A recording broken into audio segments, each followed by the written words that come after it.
poder cambiar radicalmente como quisiéramos, que es nuestro compromiso. Pero sí esperamos que si se aprueba la readecuación, pues también nos puedan incluir. Eso es potestad del legislativo. Y en el presupuesto de 2025, que ya estamos trabajando, pues sí, ahí sí podamos también ser beneficiados con los fondos necesarios para poder garantizar un trato digno a la población. ¿Cuánto es el presupuesto que tiene actualmente Hoy la día, CBS y cuánto sería el ideal, digámoslo así? 305 millones es el actual. El ideal yo se lo puedo pasar más adelante, ya lo tenemos desglosado por renglón presupuestario, no quisiera dar un dato impreciso. Bueno, hágamelo llegar para Sí, ver se lo voy a dar. en este caso. Usted me decía 1500 en todos lados, entonces en todos lados hay hacinamiento actualmente. Excepto en adolescentes en conflicto, ahí no hay hacinamiento. Okay, sí. Esa es otra historia, pues. Son 12 subsecretarías que tienen abordajes distintos, diputado, y realidades diferentes. Sí. Adolescentes en conflicto ha gozado del apoyo de agencias internacionales como INL, y al subsecretario le puede ampliar cuando llegue el momento. Pero protección ha sido el que, no sé por qué razón, durante tanto tiempo ha sido el más abandonado. Tenemos construcciones deterioradas, arrendamientos de residencias que ya no dan abasto con la población, sin personal suficiente para cuidar y menos profesionales especializados. Es la tarea, asumimos el reto, sabíamos que ese era el problema y afortunadamente contamos con el apoyo de las instituciones que nos están señalando nuestros errores, y eso es bueno, porque nosotros de esa manera podemos aplicar los correctivos. Sí, bueno, el tema de la CBS creo que ha sido como uno de los patitos feos del Estado. No se ha logrado dimensionar, y sobre todo el tema del estigma que tienen las adolescentes, en este caso, que se encuentran en lugares, en este caso, en situación de abrigo. No es porque se quiera, es que hay muchas veces una cuestión de violencia de por medio. Por eso les decía el tema de las historias que tiene cada uno de estos niños, niñas, adolescentes, es totalmente distinta. El tema de donde provienen también es totalmente distintas, y el tema que creo que es el que preocupa muchas veces, el acecho de externos hacia estos lugares también en algunos casos. Ustedes se recordarán que cuando fue todo este tema del Hogar Virgen de la Asunción, salieron un montón de situaciones, se destapó una caja de Pandora, incluso se habló en su momento de la posible existencia de una red de trata dentro de la Secretaría, que involucraba incluso a trabajadores o trabajadoras de la misma Secretaría, que eran las que tenían y era contacto con las menores de edad, con posibles redes de tráfico de personas. Este tipo de situaciones también salieron en el marco de todo el tema del Hogar Virgen de la Asunción. El problema es que con todo y esos señalamientos, con todo y eso que se decía, con todo y esas historias, nadie hizo más que hacer lo mismo de siempre, digamos, seguir recibiendo adolescentes, seguir recibiendo niños y seguirlas como metiéndolos donde quepan. Si no caben en uno de los zafiros, los mandamos a los rubíes, y si no a los diamantes, porque hasta nombres de joyas preciosas tienen todos los hogares, pero dista mucho ya en el tema del nombre y la realidad. Son dos cosas totalmente distintas, digamos, en este sentido. Pues esperamos que con usted, secretario, podamos avanzar en algunos temas. Usted y sus secretarios, en la legislatura pasada quisimos hacer esfuerzos con mesas técnicas. En la primera vino 2 veces el subsecretario, después dejaron de venir cuando ya se les empezó a cuestionar tema de ejecución presupuestaria, el tema de la situación de las niñas y todo este tipo de situaciones. O sea, huyendo no se resuelven los problemas, se resuelve enfrentándolos, asumiendo una posición de que hay un problema efectivamente, y creo que eso hay que reconocer en las autoridades actuales, que algunas instituciones han asumido que hay un problema y que lo que hay que hacer es solucionar ese problema, no evadirlo. Pero que también me he encontrado en ministerios que casi que defienden la institucionalidad y defienden incluso temas de lo que han dejado hecho los anteriores gobiernos, pues. Entonces, este tipo de situaciones tampoco le hacen bien, en este caso, al país. Entonces no sé si en el tema, aquí estaba revisando el informe del Ministerio de Salud y efectivamente hablan de que todavía hay varias situaciones que están pendientes en este sentido. Yo lo único que tenía ahí, directora, era lo de la última conversación que tuvimos, el tema de la debilidad que mostró, digamos, el primero o segundo nivel de atención, que era el tema de centros de salud y todo esto que hemos venido hablando.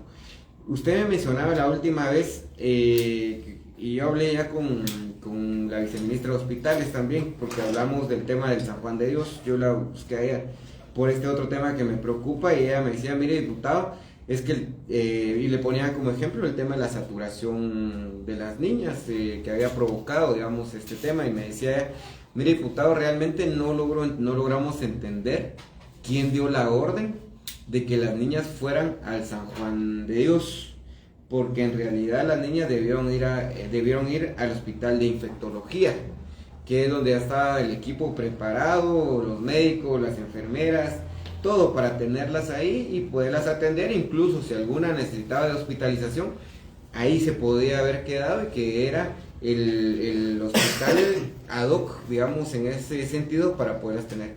¿Ustedes tienen información de quién dio una contraorden finalmente de que ya no fueran al de infectología, sino que fueran al San Juan de Dios? Victoria. Buenos días para todos, buenos días, señor diputado. Inicialmente, ¿verdad?, como nuestros servicios a nivel nacional tienen hospitales de referencia. En este sentido, la zona 1 del hospital de referencia es el Hospital San Juan de Dios. La primera consulta que se tuvieron de las 8 que ahí aparece en el informe fueron recibidas en el centro de salud. Como yo le decía, ¿verdad?, la guía de categorización también.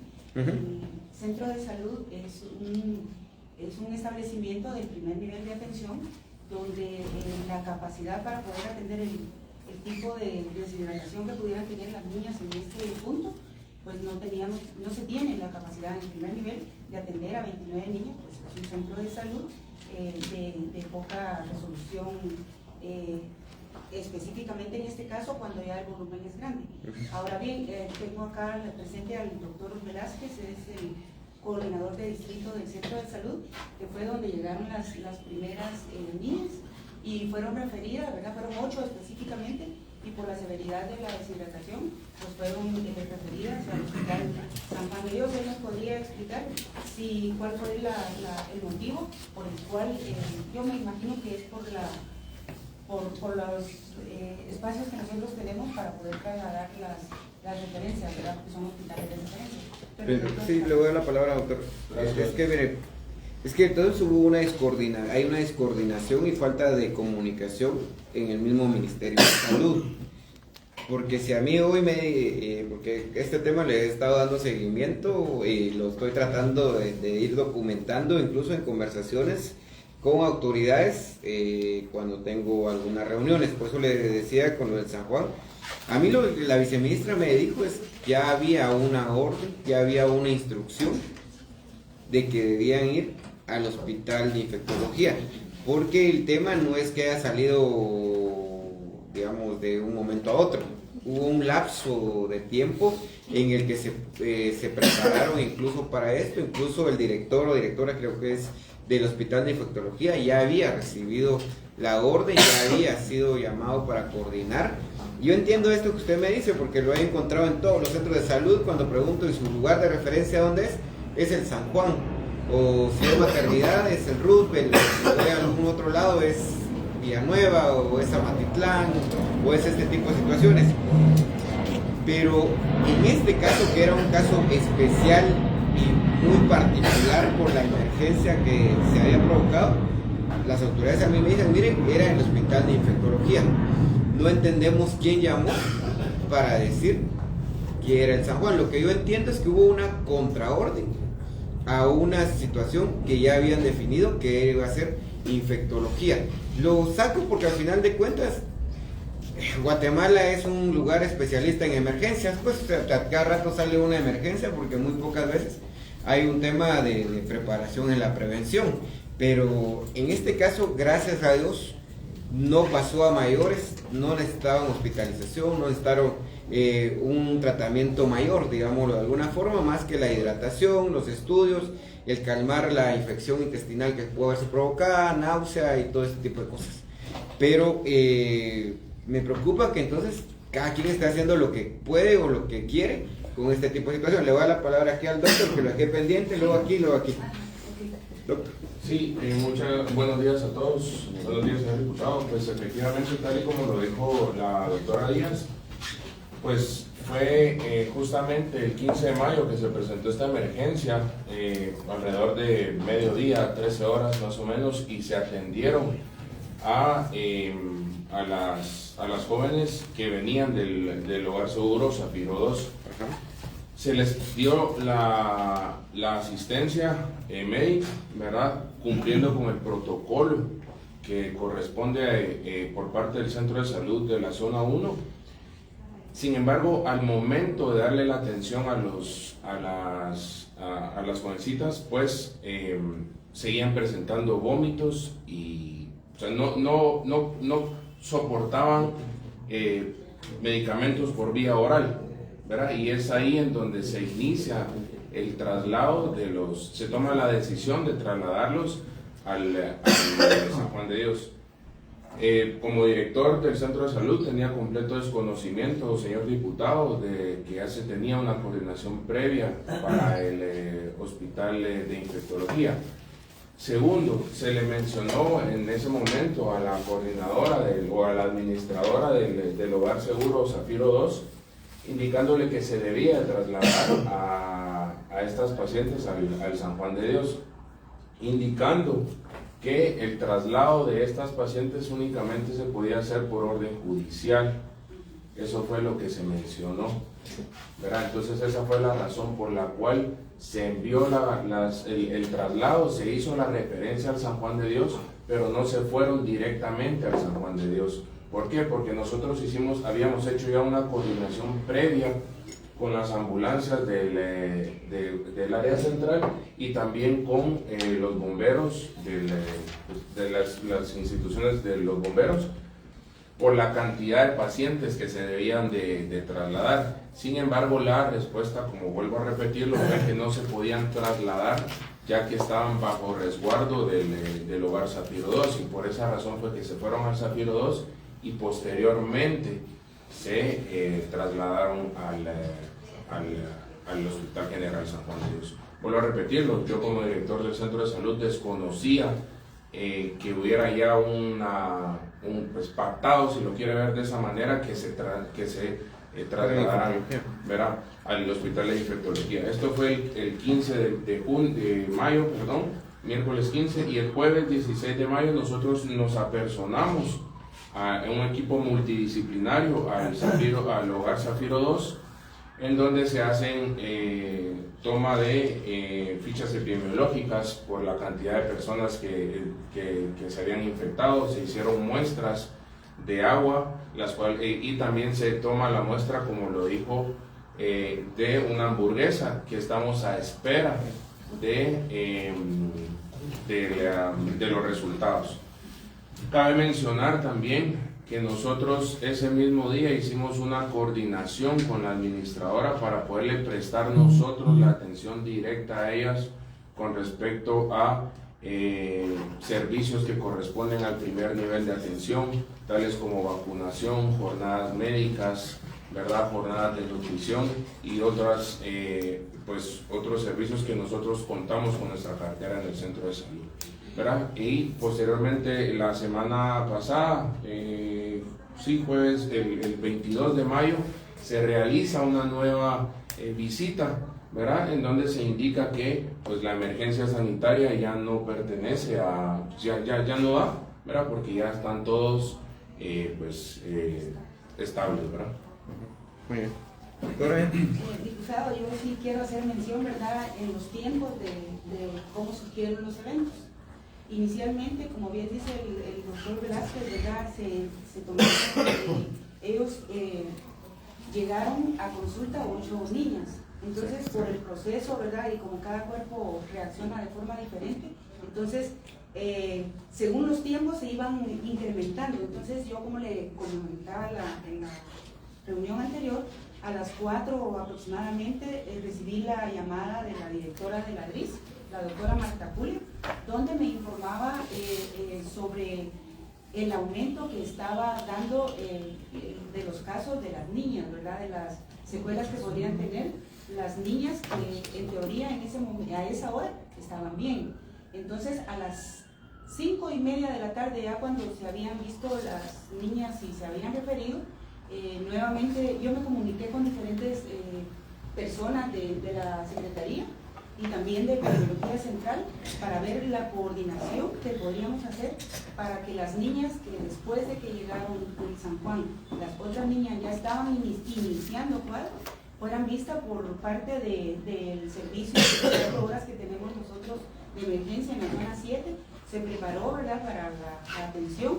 Sin embargo, en el camino que ellos llevaban, en el transcurso, en el recorrido de llegar de la zona 7 a la zona 1, me comunicaban de la Secretaría que las niñas, ¿qué hacían? Que las niñas esperaban o las enviaban.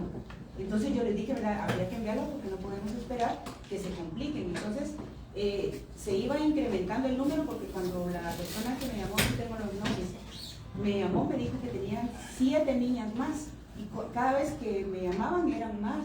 O sea, cuando alrededor de las 7:30, digamos, ya eran 23 más. Entonces fueron trasladadas, pero la indicación verbal, vía telefónica, que yo tuve del Hospital San Juan de Dios, sabemos que se mantiene saturado. Si las niñas se incrementan, o sea, si el incremento de casos se da superior, tenemos que utilizar, ¿verdad? No se dijo debemos, utilizar el hospital de infectología. En ese momento ya la unidad o el equipo nuestro ya estaba evaluándola, pero fueron otras entidades de emergencia, bomberos, porque había muchas ambulancias, y usted estaba presente ahí, fueron las que se las llevaron al Hospital San Juan de Dios. Entonces, cuando nuestro equipo llegó, ¿verdad?, ya no refirieron a ninguna porque ya estaban estables. Al contrario, no tenían ninguna sintomatología. Entonces, siempre las evaluaron, pero había una niña de las que había regresado o egresado del Hospital San Juan de Dios que hubo necesidad de reevaluarla porque seguía presentando nuevamente vómitos. Entonces, yo creo que fueron los tiempos en que las niñas iban presentando el caso de que no se llevaron al hospital de infectología como era la sugerencia, porque yo lo tomé como sugerencia, porque ya estaban las niñas en el hospital, que era de trasladarlas, sí, porque eran 63, ¿verdad? Y en total fueron 54 las niñas que pasaron por el hospital. Entonces, a raíz de esos que ya estaban en la segunda fase de traslados, fue cuando ya se decidió, ¿verdad?, de que el traslado lo debía de hacer el equipo que estaba de la DRIS ahí, para que las pudieran trasladar si era necesario al hospital de infectología, pero ya no se trasladó a ninguno. Bueno, doctor, ¿qué quiere decir acá? Es que no, la verdad es que no me quedó todavía claro quién fue la contraorden, porque nosotros ya habíamos preparado el hospital de infectología. Eran 2 grupos de niñas. Los primeros grupos fueron de 30 niñas que llegaron a San Juan de Dios, se estabilizaron y a las 8 de la noche se les dio egreso. Teníamos una llamada de que a las 10 de la noche se iban a mandar el segundo grupo, pero para infectología, porque habían presentado otras niñas en el lugar. Pero ya ahorita con lo que nos dice área la DRIS, no nos quedó así claro quién dio entonces la orden de que ya no se fueran a infectología, sino que se fueran al San Juan de Dios. No hubo. O sea, los bomberos decidieron a dónde llevar. Exacto. Es lo que yo concluiría. Perdón, es que debemos de tener en cuenta, tal y como dijo la doctora, los tiempos, pero nosotros como centro de salud de la zona 1, cuando nuestra capacidad resolutiva se ve sobrepasada, lo que debemos hacer es mandarlos al Hospital General San Juan de Dios. Eso es nuestra jurisdicción. Pero en este caso, sí, doctor, yo lo entiendo. Yo esa parte la entiendo y la he ido ya asimilando, aunque me parece que no debería ser tan así, pero es un tema que hay que irlo discutiendo. Pero en este caso en particular, un poco con lo que decía la doctora Carla, es en el sentido de que si hay un hospital que podría hacerse cargo de esta emergencia, Y usted creo que tocó un tema importante que nadie lo ha visto y que era una de las preocupaciones que tenía la responsable del hogar seguro allá en el San Juan de Dios, que era el tema de la calidad con la que se encuentran estas adolescentes, porque era una situación de abrigo en la que están al final de cuentas, y que en muchos de los procesos media un tema de una audiencia para poderle dar determinadas condicionantes. Y aquí todavía no he traído a la PGN porque me pareció que la PGN actuó demasiado tarde. PGN debió haber estado desde el primer caso, involucrada, metida y acompañando este proceso. PGN llegó como a las 4 horas de que había empezado todo el suceso. Llegó antes del secretario que la PGN. O sea, este tipo de situaciones son las que también empiezan a preocupar de que ante una emergencia, aunque pareciera ser que hay un protocolo, no se acciona coordinadamente en ese sentido. Lo del hospital a mí me parecía interesante por dos cosas. Uno, para proteger la parte legal en la que se encontraban las niñas y adolescentes, y dos, para que tuvieran una atención más digna que como la que tenían en el Hospital San Juan de Dios. Y porque incluso el secretario no sé si se dio cuenta, pero se dejaron de atender otros servicios de emergencia para atender a las niñas, porque yo sí fui a hacer un recorrido en los servicios.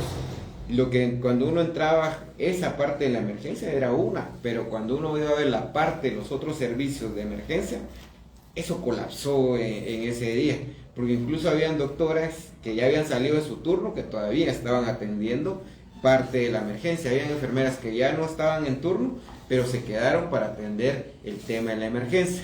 Y luego nos enteramos que había un hospital con personal, que había con espacios y para poder tener una atención más digna, y que a alguien se le ocurrió dar, si no una contraorden, alguien dijo ya los bomberos decidieron entonces a dónde llevarlas, pero creo que sí hay que tener un nivel de coordinación un poco más eficiente para que este tipo de situaciones no pase. Doctora, creo que usted estaba así como a medias. Sí, yo creo que sería importante que la Secretaría de Bienestar nos dijera si ellos recibieron alguna llamada para que se llevaran al San Juan de Dios, si ya se sabía, la Secretaría ya sabía que iban para infectología. Tal vez ellos sabrán y nos podrían... Secretario. Sí, vamos a determinar con quienes estaban a cargo para poder determinar con precisión qué fue lo que pasó, Sí. por qué se fueron a un lugar y no a otro. Sí, sí, porque el tema es de que, como le digo, miren, los antecedentes que han habido incluso es que en un traslado salen corriendo algunas, pues ya el tema el tema de desesperación, y en el tema del equipo SBS, que entiendo que es limitado también, que las responsables del hogar no solo estaban intoxicadas, también estaban con los problemas y estaban pendientes de que nadie se... Yo casi que vi a una de las compañeras con su bolsa de suero en la puerta para que no se le fuera a ir ninguna. O sea, este tipo de situaciones también hay que tomarla en cuenta, porque creo que sí, por eso me molestó la actitud de PGN, que llegaron, no solo llegaron tarde, y cuando llegan ya como que a entrevistar iban, como que no eran parte del problema. Era así como casi que querían que les agradeciéramos que habían llegado. Entonces, este tipo de situaciones actitudinales de esa otra instancia, que yo le voy a hacer ver eso al procurador, es que no pueden estar pasando, pues PGN es parte esencial de todo este tema de la cadena, del tema de custodia de las niñas o adolescentes que están en situación de abrigo, porque al final ejercen la representación muchas veces de ellos o de ellas, y que llega así como, ya venimos. Y después cuando yo vi la publicación me dan ganas de responder, pero mejor, no sé qué, me llamaron, ya no lo hice, porque lo iba a hacer con el hígado, porque sí me pareció realmente una cuestión irresponsable de parte de PGN, que además que llegó tarde y mandaron 3 personas, y las 3 personas llegaron así como, pues sí, están bien, pa. No sé cuánto tardaron ahí. La información que tengo es que tardaron, sin mucho, media hora, se fue. Pero bueno, esa es parte de lo que vamos a tratar de hablar con PGN, si esa es responsabilidad de la PGN y eso no puede seguir pasando. Bueno, secretario, ¿qué pasó con este adolescente que falleció en Gaviotas? Sí, la información que tenemos, aquí tengo la respuesta a la petición que usted nos hizo llegar.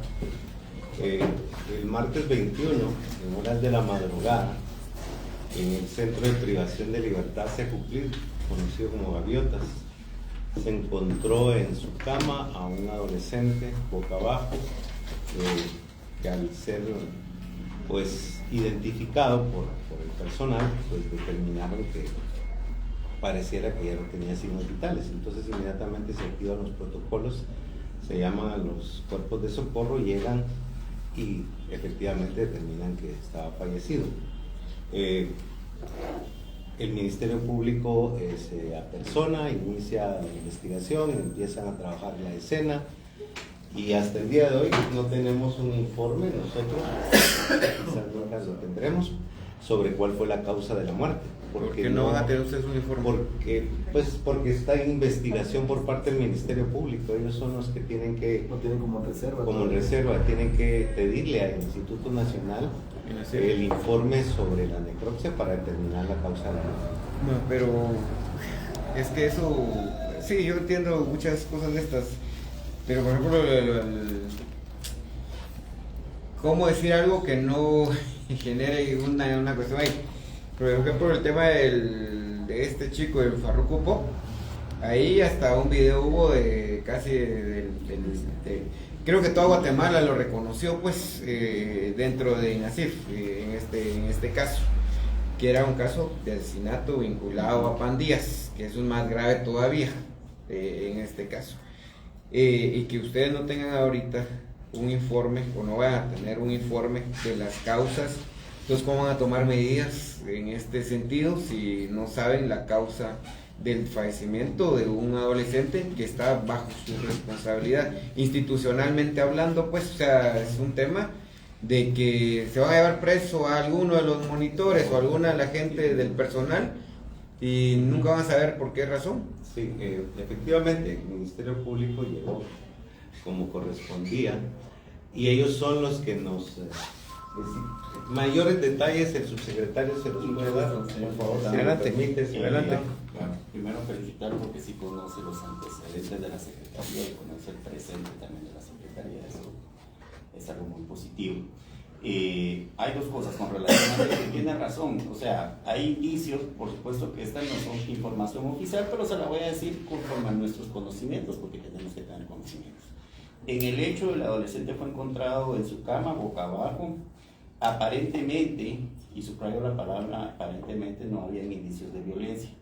Esa fue la primera hipótesis.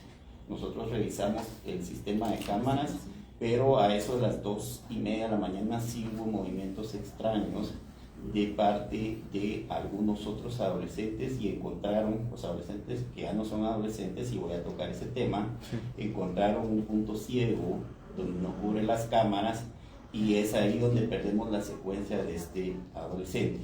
Creemos ahora, por estos indicios, que sí hubo un acto violento y este acto violento implicó la asfixia. Por supuesto que subrayo no es oficial, esto lo deducimos de nuestro sistema propio de cámara. ¿De dónde viene esto? Que es lo más importante. Hay dos temas. Ahorita hay un reacomodamiento de las pandillas, especialmente el barrio 18, que suscita por temas relacionados al narcotráfico y que vienen de zona 18. Parece que unas clicas están en disputa y extraoficialmente, porque no se lo podemos comprobar, no se pone un examen de ADN, este joven era hijo de uno de los líderes de la rueda y fue coincidentemente cuando se dan estos reacomodos dentro de la pandilla. Entonces creemos que de ahí pudo venir la orden y porque, como repito, hay reacomodos y nosotros vivimos el día a día con Barrio 18, MS y los países, si usted lo sabe. Y aquí viene el otro tema que es muy importante, señor diputado. El 70% de nuestra población es mayor de edad. Estamos lidiando con personas en su plenitud física de 22, 28, 24 años. El más grande que tenemos es de 28 y ahora con la idea como adolescente. Sí, de 28 años, o sea, es adolescente de 28 porque así lo dice la ley. Eso es un absurdo. La Secretaría de Bienestar Social no está diseñada, señores y señoras, para trabajar. Nosotros trabajamos rehabilitación. ¿Qué le vamos a hablar a un señor de 28 años? Sus intereses son totalmente distintos a alguien de 16 años, y usted tiene muy clara la fotografía. Y es cierto, la ley nos dice separados, pero ¿separados de qué? Por 3 metros, 4 metros, y él lo sabe. De parte de edad. Y en edad, entonces nos vemos superados en fuerza física, en temas de estrategia intelectual, y miren con lo que contamos para defendernos y para controlar una bomba y gas pimienta. ¿Qué es eso? Y tenemos líderes de clica. O sea, por favor. Y encima de eso, el tema es, y usted lo dijo muy bien, voy a repetir sus palabras, en otras administraciones, por no especificar una en particular, se mantuvo una relativa paz siendo permisivos con muchas cosas. Ahora estamos tratando de controlar, hay drogas, videojuegos, miren, el día que estos jóvenes, exacto, un centro de recreación, y estaba presente la PDH, el día que ellos quieran, se van, matan a 20 monitores, y ahora, ¿qué pasó? Ellos tienen la capacidad física, estratégica y logística de hacerlo. Si no lo han hecho, es por lo que los hemos tratado con respeto, con dignidad. Y les va mejor estando en el otro. Y a veces eso. Entonces las cosas hay que llamarlas por sus nombres. Ahí están de turistas. Tratamos de mantener cierto orden, tratamos de mantener las cosas y nos concentramos precisamente en nuestra misión, los adolescentes, los chicos de 13, 14, 15, 16 años en los que realmente se puede trabajar y esperar que no intenten en eso, pero nuestro potencial, yo le hablaba al señor secretario, mi mayor presupuesto se va en adultos. Entonces, esto es como, yo le decía, con el perdón de ustedes, esto es como un manicomio, todo lo hacemos al revés. Nos estamos enfocando en adultos cuando nuestra misión es adolescentes. Pero es la realidad y no lo vamos a ocultar. Respuestas, porque yo, como me decía un jefe, si me vas a traer el problema, tráeme la respuesta, no para qué te estoy pagando. Actualmente existe una mesa técnica que está ya trabajando, que incluye Ministerio Público, Organismo Judicial, Secretaría de Bienestar Social, Ministerio de Gobernación y la Defensa Pública, porque se está planteando, y señor diputado, necesitamos su apoyo, un cambio a la Ley de Protección en el artículo 261. Hay que separar a los adultos de los menores, señores. Mientras no lo hagamos, esto va a ser es una bomba de tiempo, y que cada 4 años va a tener, yo soy de paso, como todos, va a tener al otro subsecretario, y en 20 años, ¿por qué no lo hicimos hace 20 años? Yo creo que la oportunidad es esa. Entonces, el tema pasa por eso, y desafortunadamente el chico falleció, es una pérdida humana, es una vida humana, y desafortunadamente también, miren, hay un tema que estamos abordando como secretario, los medios de comunicación infringen la ley al revelar nombre, estado, porque ponen en peligro a otros chicos, y vamos a hacer un taller también para explicarles que eso es contra la ley. Entonces, la primera solución es urgente revisar la ley de protección con relación a mayores de edad. El segundo tema, existe jurisprudencia que la pena máxima o sanción, como se le conoce, debe ser 6 años, pero ahora, por una incoherencia, y lo voy a decir con todas sus palabras, existe la modalidad de sanciones sucesivas, o sea, cometió 6 más 6 más 6, y tenemos ahora a alguien que va a salir de 36 años, y en Prato va a salir alguien de mi edad. Entonces, es una incoherencia. Ese es otro tema que estamos trabajando, porque ya hay jurisprudencia que no puede estar más de 6 años, pero vamos a trabajar, y ya lo estamos haciendo, para revertir esta incoherencia. Y el tercer tema, porque sí es importante decirlo, estamos analizando uso de otras tecnologías como el control telemático para ciertas personas que aplican a que pueden aplicar y descongestionar el tema de adultos en los centros de criación de menores. Y para último, esta es la guinda del pastel, tenemos jóvenes que no solo ya tienen 28 años, sino también ya están sentenciados en adultos. En el lenguaje de la jerga de prisiones dice están regalados. O sea, salen de nosotros y se van a adultos y probablemente ahí tengan 50 años más. Entonces, esto está diseñado para que no funcione. Ahora, finalmente, y es una orden del señor secretario, parte de mis obligaciones es el tema laboral y de reinserción, y esa es la parte positiva. Estamos ya trabajando en el tema de reinserción laboral. Tenemos éxitos, algunos, pero queremos tener más. Y mi propuesta para usted, señor diputado, y su equipo es que visiten los centros de privación de libertad. Para mí va a ser un honor, pero es una obligación mía, que no es lo mismo verla venir que bailar con ella. Así se conoce la realidad y no vamos a ocultar nada, no vamos a disfrazar las cosas diciendo mentiras o falacias de que todo funciona. No funciona y tenemos que mejorarlo. Sí. Ahora, termino con esto. Creo que es un momento oportuno de actuar. Tenemos la Comisión del Menor y la Familia ya tiene conocimiento de esta modificación a la ley que está presentando el organismo judicial, que está liderando esta mesa técnica, y creemos también que diputados que conocen la realidad de la Secretaría de Bienestar Social puedan apoyarnos en su momento para que esto cambie. Si no, no vamos, como le digo, probablemente yo esté 6 meses, 1 año, no sé cuánto, pero el que venga y el que venga y el que venga va a estar diciendo lo mismo, porque mientras no se busque la infección, el problema, no vamos a resolver.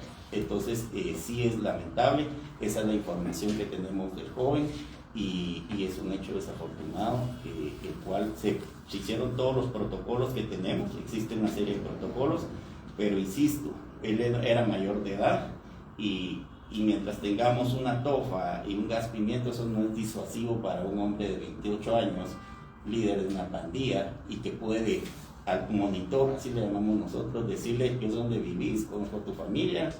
Ellos tenían que estar con un galil, pues, en la mano para hacer un disuasivo. Tengo contactos allá afuera. Tengo contactos.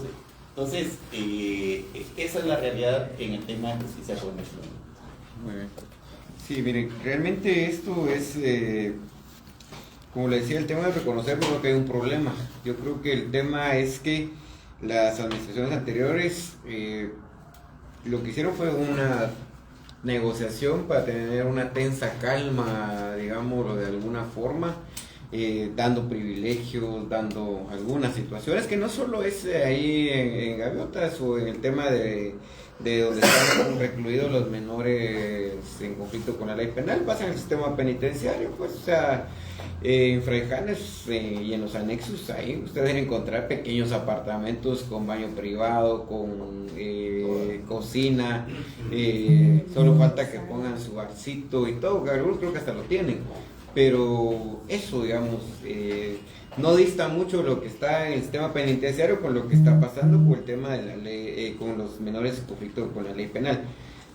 El tema es que en este caso los centros a cargo de CBS lo que buscan es la reinserción social, y que muchas veces es lo que menos se da, porque han habido casos que han salido de ahí y al mes y medio aparecen muertos, que eso es la otra parte que ha sucedido también por ajuste de cuentas, porque ya no quiso prestarse, no sé, por una serie de condicionantes en este sentido. Por eso abordar este problema también es importante, que debe ser una política de Estado. Tristemente, estos problemas son de los que menos quieren hablar, no solo el Ejecutivo, sino que el Legislativo mismo, y por eso yo le preguntaba al secretario por qué no había venido presupuesto en la ampliación. Pidieron para la USAC, pero no pidieron para CBS. Le dan al Comité Olímpico, pero no le dan a la CBS, no le dan a otra instancia. De las incoherencias que seguramente habrá que resolver con el señor ministro de Finanzas. Hasta la CDAG le dieron pisto, pues, y no le dan a instancias como CBS, como otras que están ahí abandonadas, que realmente se necesita verlas desde una perspectiva de Estado. Porque sí está bien el tema de derechos humanos por un lado, pero también hay un tema de cumplimiento de la ley y el tema de entrarle a una política de reinserción real. O sea, con todo respeto, no solo de enseñar a hacer manualidades, el tema de la recepción, va mucho más allá de eso, el tema, y sobre todo que queda un tema de estigma, queda un tema realmente que cierra puertas. Muchas de las veces, empresas particulares, lo que sea, cuando les preguntan ¿y de qué zona es? Es de esta zona, entonces mejor vamos a esperar un par de currículos más para ver que venga. O sea, todo esto de lo que estamos hablando afecta incluso en la parte económica, laboral, a la gente que vive en determinadas zonas, gente trabajadora, gente que sale todos los días a ganarse los frijoles, pero por todo este estigma que está, finalmente quedan relegados. En el caso de la Procuraduría, ¿qué reporte tienen ya de este caso? Buenos días a todos. Pues precisamente con la coordinación que tenemos con SBS, que realmente creo que es algo bien importante, esa coordinación, nos enteramos recién pasado el suceso, como a las 7, 8 de la mañana, y fuimos precisamente a hacer un acompañamiento al Centro de las Gaviotas. Nos enteramos, o sea, por la información de la directora de los centros, que este joven que falleció, él estaba en etapa intermedia, que es un centro de los mejores que hay en adolescentes en contexto penal, o sea, están al aire libre, lo acaban de remodelar, es un centro modelo, pero él pidió voluntariamente trasladarse a Gaviotas, entonces incluso firmó de su consentimiento para que fuera trasladado a Gaviotas, y precisamente tenía una semana de haber ingresado cuando pasó este suceso. Fue la información que nos dieron. Acompañamos la requisa, estuvimos ahí en la requisa que se hizo al lugar donde falleció el joven. En estas requisas, ustedes han observado que ha habido cosas ilegales o que no están permitidas dentro del centro. En esta requisa que se hizo al que fue únicamente a la habitación. Solo él. Solamente ahí, para ver qué encontraban, pues realmente encontraban rasuradoras, realmente no fueron temas muy relevantes. Sí había unos papeles con sangre, o sea, como que sí, dentro de la basura. Llamaron al Ministerio Público, SBS les hizo el conocimiento, pero dijeron que ya tenían todo lo que necesitaban para hacer la investigación. Y de igual forma, como dice el señor secretario, también nosotros como PDH también pedimos que se nos diera información de cualquier tema que tuviera relación con esta situación, pero precisamente como es parte de su investigación, pues ellos no dan ese tipo de información. También pudimos advertir precisamente ese punto ciego, la forma en que el joven fue trasladado de la cama donde él estaba a un lugar donde donde no se podía ver. Por supuesto, entre todos ellos dijeron de que amaneció así, ¿verdad? Sí es preocupante la situación, como dice el subdirector, presenciar la forma que ellos viven, porque también no es una forma tan digna de vivir. O sea, en los lugares, yo creo que todavía falta, si bien hay, como dice, hay que ver lo positivo, hay centros que sí han mejorado muchísimo, este centro en particular sí todavía le falta. Y también es preocupante ver, como se dice, que los jóvenes que están ahí pues realmente superan por mucho a los guardias, a los monitores que están ahí a cargo de ellos.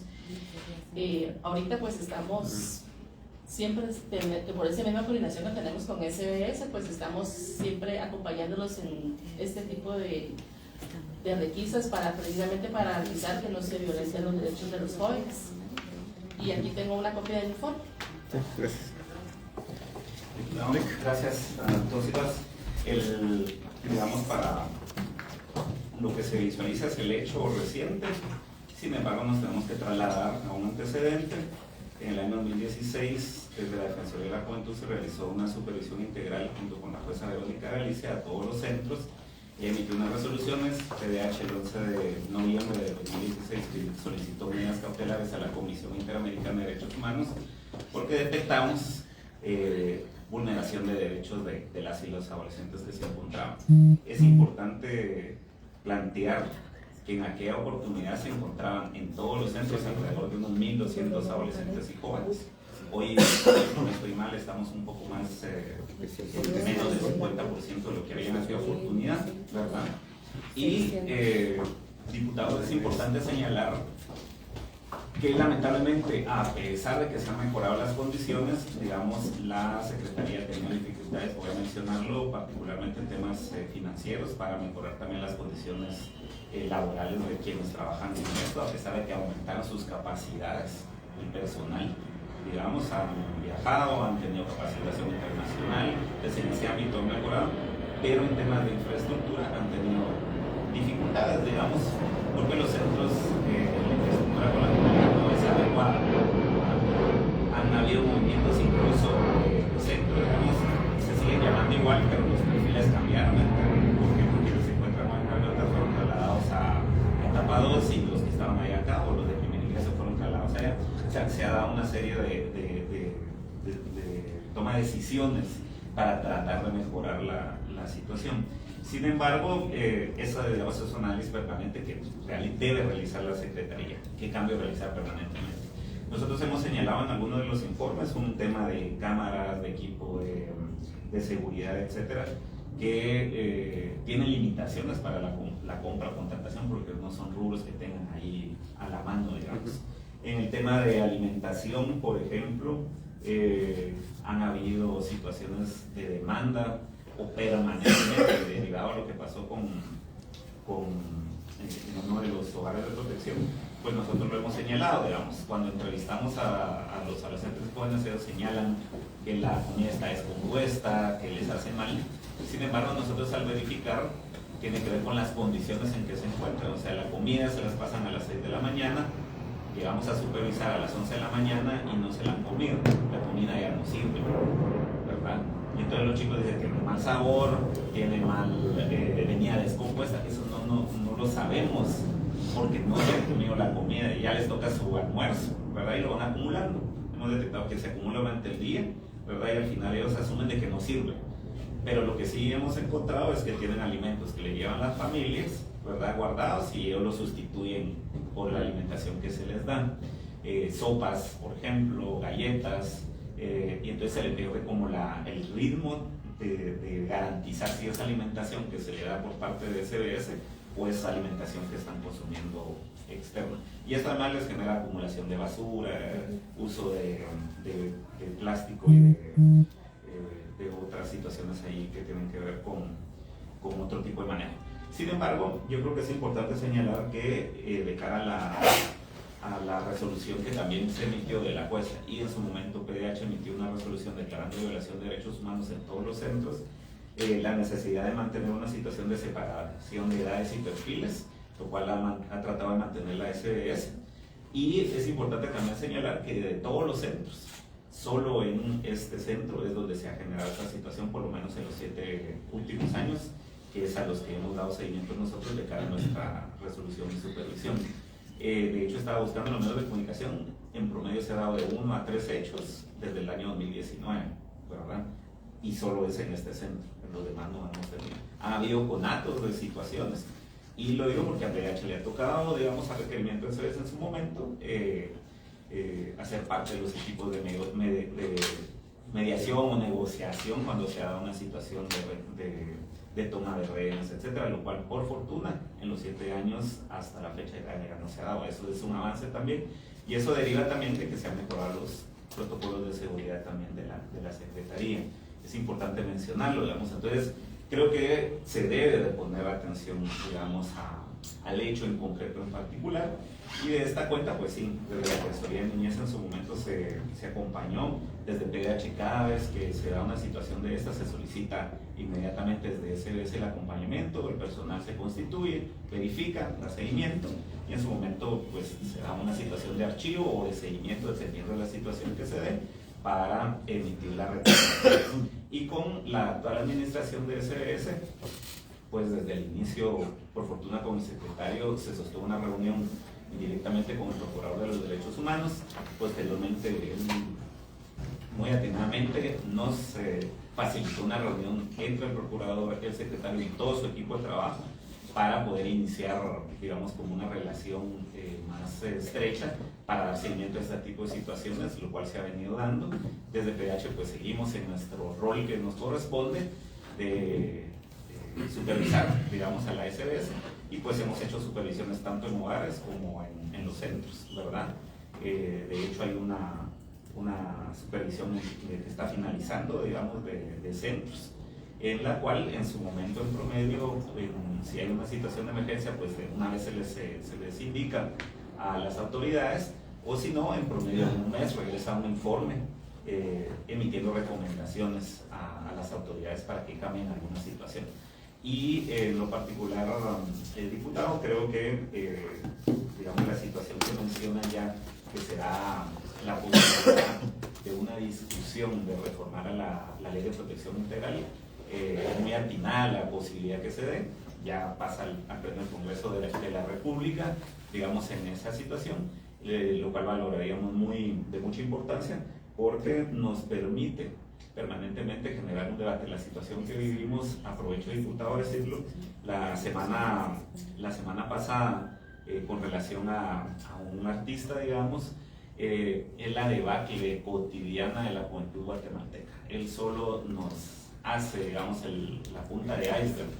Tenemos pendiente la aprobación de la política de juventud, tenemos en stand-by la implementación de la política de prevención de la violencia, tenemos una estrategia juventud rural a cargo del MAGA, etcétera, que es el ámbito al que yo le doy seguimiento.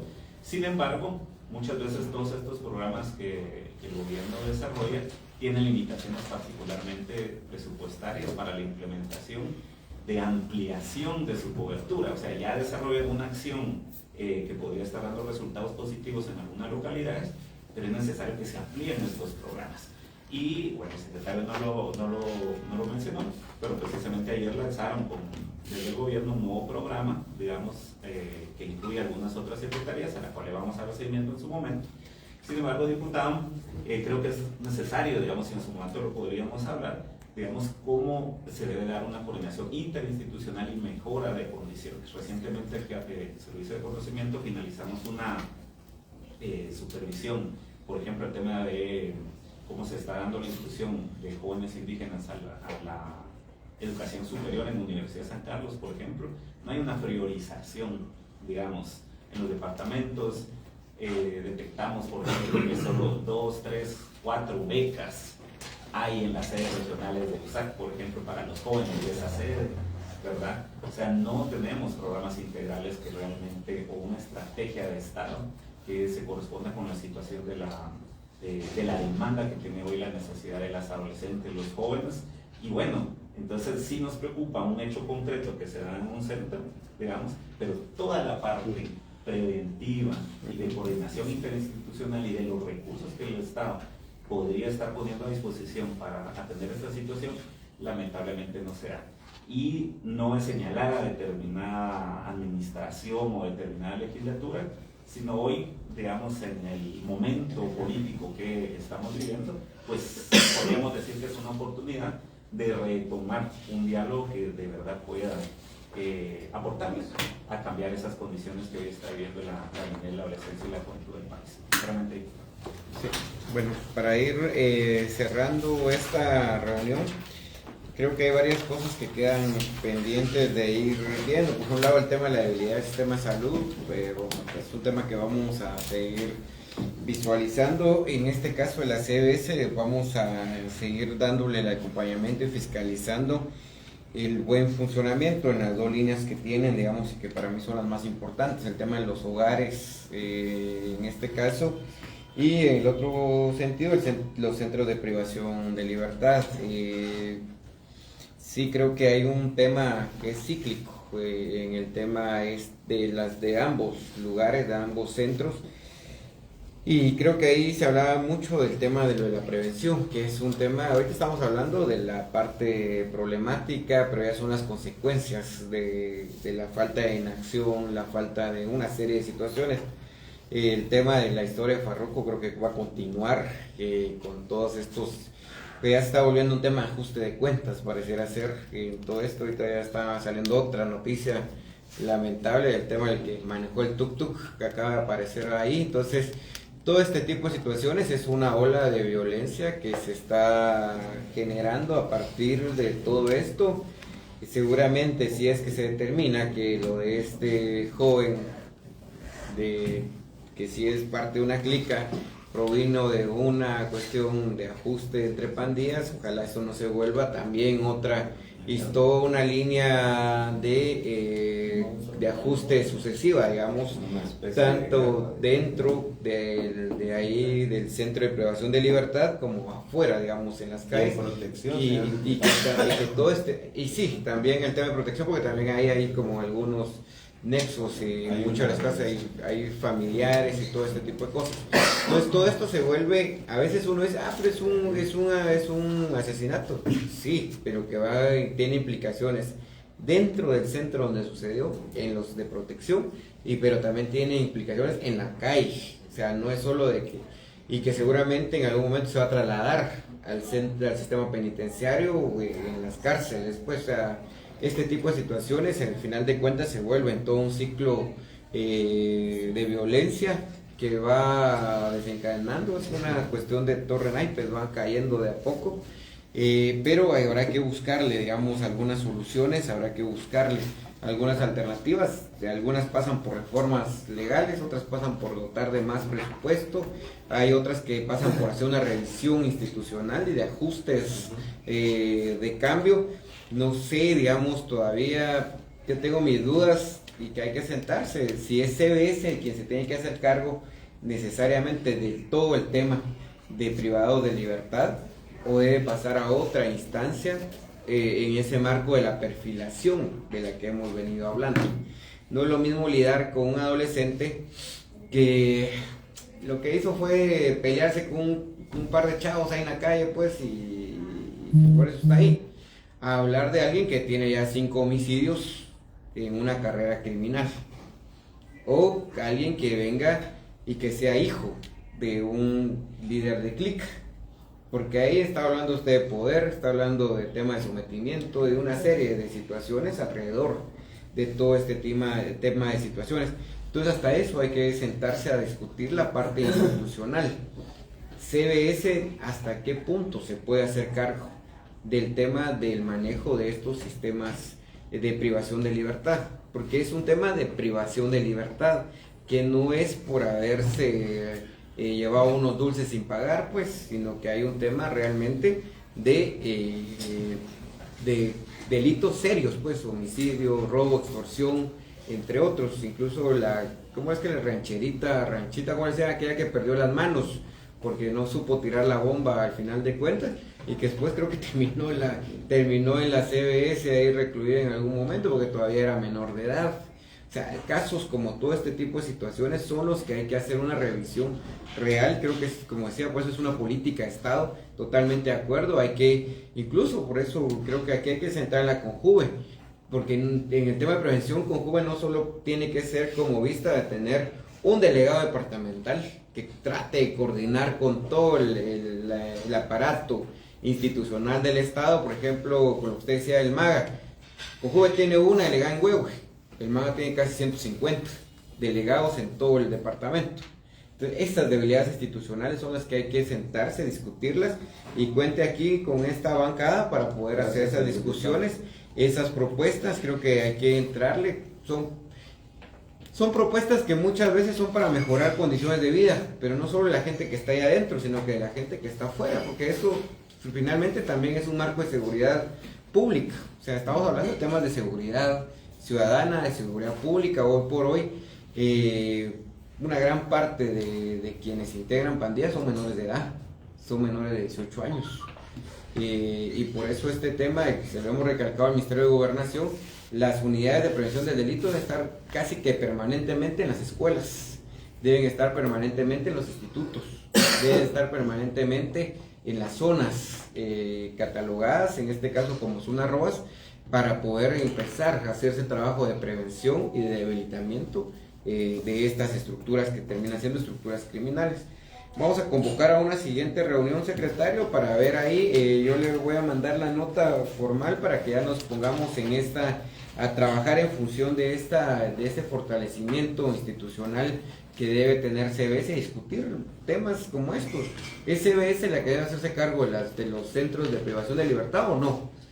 Y no digo porque el CBS no pueda tener la capacidad en tema de su personal, estamos hablando de perfiles en este sentido. ¿Cómo hacemos para que ya esta gente que cumplió 18 años empiece a irse a un centro donde cumplan, digamos, terminen de cumplir condena y no tengamos, vuelvo repito, pequeñas escuelas del crimen regadas por todos los lugares? Y empezar a discutir, porque también no podemos ser solo un Estado que se dedica a crear cárceles y a encarcelar a medio mundo, sino que debe ser un Estado garantista de derechos, pero que también le entre fuertemente al tema de la prevención en este sentido y el mejoramiento de este tema, y sobre todo el tema de la reinserción, que ese es un tema toral en todo este tipo de situaciones, el tema de la reinserción, que estos chavos que regresen puedan salir y que puedan ejercer cualquier profesión, cualquier función. Ahí creo que ya empiezan a tener que entrarse en cuenta estos convenios interinstitucionales, y que creo que en México hay modelos donde hacen convenios con institutos, hacen convenios con universidades. Entonces hay a veces menores de edad que terminan la preparatoria en un centro de rehabilitación, creo que le llaman ellos, y que luego salen ya y siguen estudiando y se terminan de profesionalizar, y después son profesionales que aportan a su sociedad. Entonces lo que le quiero pedir ahí, subsecretario o secretario, ustedes determinan, es un informe con todo el tema de los hogares de protección y con el tema de los centros de privación de libertad, sobre todo en el tema de la perfilación. También me interesa un poco eso, porque incluso en los centros de protección hay cuestiones que no están acorde a edades, en cuestiones, y también en cuestiones de, porque también tengo entendido que hay menores que están en situación de abrigo o de protección que tienen algún nivel de discapacidad. Creo que pasaba mucho en Shela, severa, leve y creo que tienen un centro especializado en Shela, creo, pero el que yo supe fue el de Shela, y no fue por cuestiones muy buenas, pues, sino que era por algunas denuncias de maltratos que habían ahí en este caso. Entonces, que me pueda mandar toda la cuestión de cómo está la institucionalidad, y sobre todo en el tema del marco de la perfilación, para tener ahí los datos, por favor. Envíenmelo para el día martes de la próxima semana, y en el caso de PDH, que me puedan mandar los informes que han generado a partir de estos dos lugares, del tema de privación de libertad como de protección. Hágamelo llegar del 2017 para acá, porque si no dan mucho más de atrás, pero del 2017 para acá, porque creo que son dos de las realidades que hay, y hay una temporalidad de administración continua, digamos, que eso nos permite tener la mirada en este sentido. Y salud, pues nos vamos a ir viendo, porque es un tema recurrente, la debilidad del sistema de salud. Entonces también para el día martes, Procuraduría. Sí, señor diputado, ¿sí? Vamos a agregar también la propuesta normativa, sí, por favor, en un artículo. Perfecto, muy bien, muchas gracias. Señor diputado.